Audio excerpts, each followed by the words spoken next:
સુરતની સુમુલ ડેરીની ચૂંટણી રાજકીય પ્રતિષ્ઠાનો જંગ બની હોય તેમ 16માંથી 7 બેઠકો બિનહરીફ જાહેર થયા બાદ બાકીની 9 બેઠકો પર મતદાન થયું હતું, જ્યાં ભાજપ પ્રેરિત પેનલ સામે વિપક્ષી અને અપક્ષ ઉમેદવારો વચ્ચે સીધી ટક્કર જોવા મળી હતી।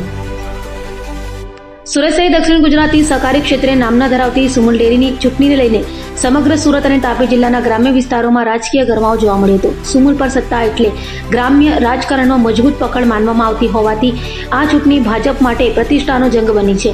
હાલમાં 16 બેઠકોમાંથી 7 બેઠકો બિનહરીફ જાહેર થઈ ચૂકી છે, જ્યારે બાકીની 9 બેઠકો માટે સવારે 9 વાગ્યાથી સાંજે 4 વાગ્યા સુધી તાલુકા મથકો પર મતદાન ચાલશે, જેમાં ઓલપાડ, માંડવી, મહુવા, ઉમરપાડા, નીઝર, કુકરમુંડા, વ્યારા, સોનગઢ અને ડોલવણ તાલુકામાં મતદારો પોતાના મતાધિકારોનો ઉપયોગ કરશે। ચૂંટણીને ધ્યાનમાં રાખીને ભાજપે પ્રદેશ સ્તરના નેતાઓને મેદાનમાં ઉતાર્યા હતા અને 2 ધારાસભ્યોને કન્વીનર તરીકે જવાબદારી સોંપી હતી। બીજી તરફ વિપક્ષી અને અપક્ષ ઉમેદવારો પણ જોરશોરથી મેદાનમાં હોવાથી અનેક બેઠકો પર એક મત માટે ખેંચતાણ થવાની શક્યતા વ્યક્ત કરી હતી।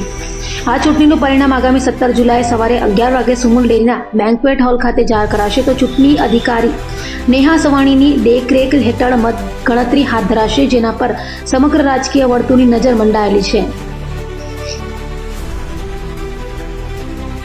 સુમુલ ડેરીની અંદર ટોટલ 16 સીટ માટેનું ઇલેક્શન હતું। એમાંથી ભારતીય જનતા પાર્ટીની 7 સીટો બિનહરીફ થઈ હતી। 9 સીટ માટેનું આજે ઇલેક્શન હતું। આજે સુમુલ ડેરીના કેમ્પસની અંદર ઓલપાડ ઝોનની સીટનું ઇલેક્શન હતું। તમામ વોટિંગ પૂર્ણ થઈ ગયું છે। 9 સીટ ભારતીય જનતા પાર્ટીના ઉમેદવારો જંગી બહુમતીથી જીતીને આ સીટ સુમુલને અર્પણ કરવાના છે। જે રીતે ગુજરાત સરકાર પશુપાલકો માટે જે બધી યોજના લાવી રહી છે એની અંદર પશુપાલકોને હજુ પશુ ખરીદી શકે, દૂધમાંથી એમનું પોતાનું ગુજરાન ચલાવી શકે, એના માટે સુરત જિલ્લા પંચાયત તરફથી અલગથી બજેટ ફાળવવામાં આવ્યું છે। એની અંદર સુરત અને તાપી જિલ્લાના પશુપાલકો માટે એક સભાસદને 2 એટલે 2 ગાય લે અથવા 2 ભેંસ લે તો એના માટે 15,000 રૂપિયા સબસિડી બી નક્કી કરી છે। સુમુલ અને સુરત ડિસ્ટ્રિક્ટ બેંક મળીને 0% વ્યાજે પશુ પણ એમને ઉપલબ્ધ કરાવશે। મારું નામ વસંતભાઈ રણછોડભાઈ પટેલ, સુમુલ ડેરીમાં ઓલપાડ તાલુકામાંથી મેં સુમુલ ડેરીમાં ડિરેક્ટર પદ માટે ઉમેદવારી નોંધાવી। યોજાઈ રહી છે, કેટલો ઉત્સાહ લોકોમાં? 39 મતદારો છે, સભાસદો અને મતદારોમાં બહુ ઉત્સાહ છે।